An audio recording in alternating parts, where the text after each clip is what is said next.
Hola, em dic Dani López, soc de l'equip d'arqueologia de la Font de la Canya.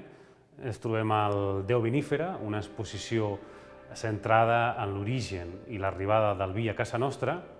I avui dia, doncs, com sabeu, no podem entendre el Penedès, el paisatge, la forma de ser del Penedès, la seva economia, sense la vinya i el vi.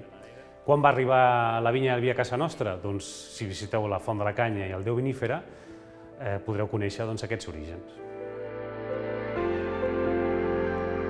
Ens trobem a l'origen de la vinya, aquí al jaciment de la Font de la Canya a Avinyonet del Penedès, un jaciment especial perquè era un centre de mercaderies molt potent de l'antiguitat i és just en aquest jaciment, amb la recerca arqueològica de qualitat que portem fent durant més de 20 anys, que actualment podem certificar que aquest jaciment és un dels més importants en l'arribada, l'origen, l'expansió de la vinya i el vi per tot el territori. El jaciment de la Font de la Canya és molt important perquè és el jaciment que més dades proporciona sobre l'arribada de la vinya i el vi, la seva consolidació i la seva expansió per tot el territori en el Penedès i a Catalunya.